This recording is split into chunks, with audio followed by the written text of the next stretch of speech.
Voilà. Bonjour les amis. Alors maintenant, on change, on passe au chapitre 13 de Saint Luc.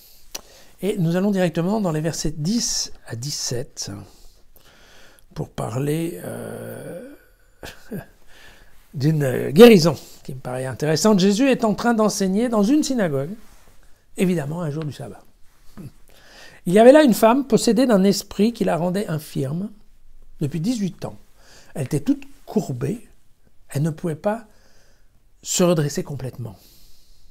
En la voyant, Jésus lui adressa la parole et lui dit « Femme, te voilà libérée de ton infirmité. » Il lui imposa les mains. Aussitôt, elle redevint droite et se mit à rendre gloire à Dieu. Le chef de la synagogue, indigné de ce que Jésus avait fait une guérison le jour du sabbat, prit la parole et dit à la foule « Il y a 6 jours pour travailler, c'est donc ces jours-là qu'il faut venir pour vous faire guérir, et pas le jour du sabbat. » Alors le Seigneur lui répondit « Esprit perverti, est-ce que le jour du sabbat, chacun de vous ne détache pas de la mangeoire son bœuf ou son âne pour le mener boire? Et cette femme, fille d'Abraham, que Satan a liée voici 18 ans, n'est-ce pas le jour du sabbat qu'il fallait la détacher de ce lien ?» À ces paroles, tous ses adversaires étaient couverts de honte et toute la foule se réjouissait de toutes les merveilles qu'il faisait. Voilà pour un petit passage sur la bossue. La bossue de Luc d'ailleurs, parce que les autres n'en parlent pas. Donc, le texte est relativement clair, hein, transparent, donc on va juste vous donner 1 ou 2 points de détails, 1 ou 2 commentaires. Voilà. Tout d'abord, remarquez que la femme ne demande rien. D'accord ? Vous savez qu'en plus, on a dit que Luc était médecin, ce qui n'a jamais été vraiment vérifié, mais clairement, lui, il fait la différence entre la possession démoniaque et les maladies, puisque là, il nous dit bien, elle était possédée d'un esprit, et c'est cette possession qui la rendait infirme. D'accord ? Et donc, vous voyez que pour lui, c'est très clair dans l'analyse du cas. Il voit bien ce dont on parle. D'ailleurs, dans ce cas, et c'est intéressant, habituellement, ça serait le genre de cas dans lequel Jésus pourrait plutôt s'attaquer aux démons, en fait. En se disant, une fois que l'esprit sort, eh bien, la personne redevient normale. Mais là, non. Là, il va bien faire une guérison en imposant les mains, globalement. Un geste de pratique thérapeutique, on va dire. Voilà.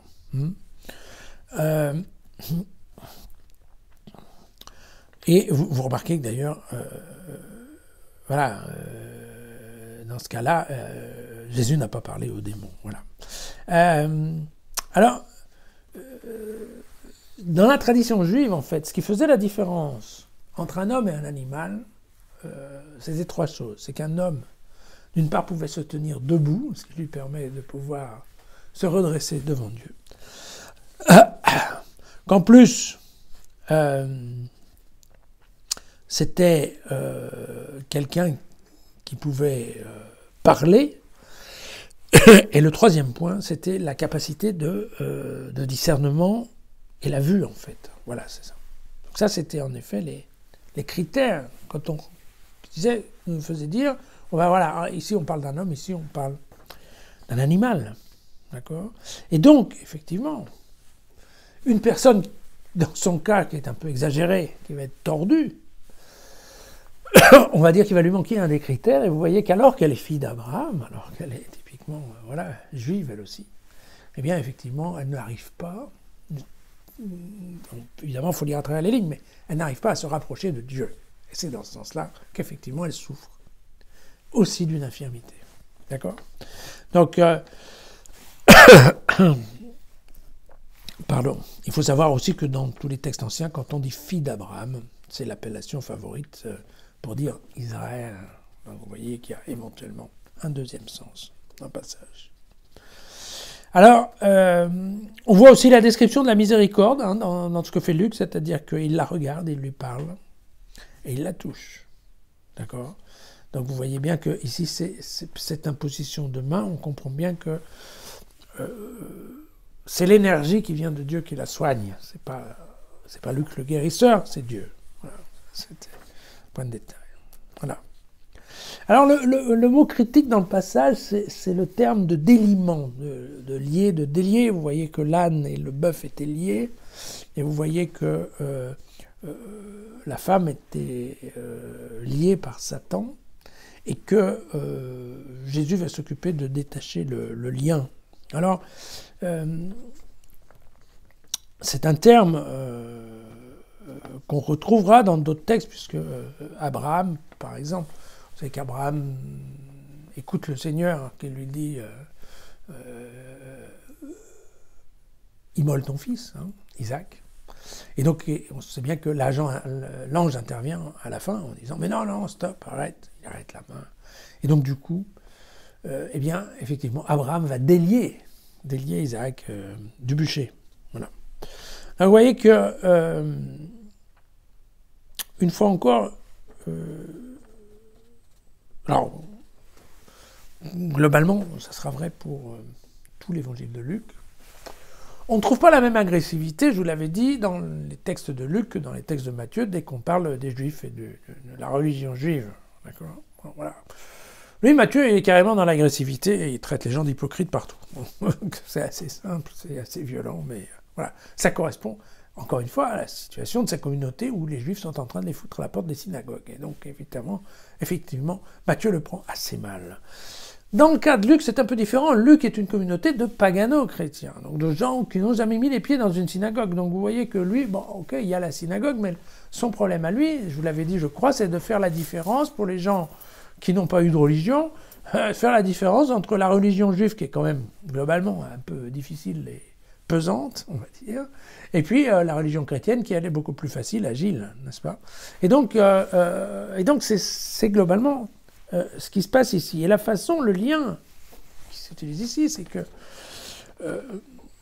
Luc insiste voyez, sur le fait que qui guérit la femme, c'est Dieu.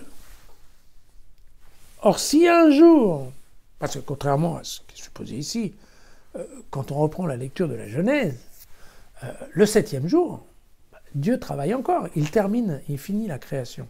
D'accord ? Donc, il n'a jamais été dit, dans aucun texte, que le jour du sabbat, il ne fallait rien faire. Non, ce qui est écrit, c'est qu'on ne peut pas faire d'activité qui ne soit pas pour Dieu. Et donc, ou d'activité reliée à la pratique de la foi. D'accord ? Et là, en fait, ce que dit Luc, c'est, mais attendez, moi je m'en fous après, à la limite. Vous dites, il ne faut pas faire ceci, il ne faut pas faire ça. C'est très bien. À la fin, quand même, quand vos animaux ils ont besoin de boire, vous leur donnez à boire. Mais, en plus de ça, il me paraît normal que les gestes de Dieu soient faits le jour du sabbat, puisque c'est le jour qui est dédié à Dieu. Vous voyez ? Et donc là, Luc, il est malin. Ce qu'il dit, vous voyez, c'est pas moi qui guéris, c'est Dieu. Et si c'est Dieu, mais alors, bien évidemment, c'est au contraire le jour du sabbat qu'il faut le faire. Il ne rajoute pas que c'est dans la synagogue. Mais typiquement pour lui, il n'y a pas compétition, il n'y a pas infraction. Encore une fois, ce n'est pas lui qui fait, c'est Dieu. Ouais, évidemment, ça va de soi que les Juifs vont tiquer un peu. Surtout les chefs. Mais typiquement, ce que Luc nous propose, c'est une redécouverte du sens du sabbat. Vous voyez, par rapport aux Juifs, il n'est pas agressif, il leur dit juste, ouais, moi je comprends bien tout ce que vous me dites. Et d'ailleurs, voilà, je vous explique. C'est ce que j'ai fait là, en fait, c'est Dieu qui l'a fait. Donc, on est bien d'accord. C'est super que ce soit le jour du sabbat, puisque c'est comme ça. Le sabbat, vous l'avez bien institué, il a bien été institué pour prier Dieu. C'est normal que ce soit le jour du Seigneur. Voilà, à demain.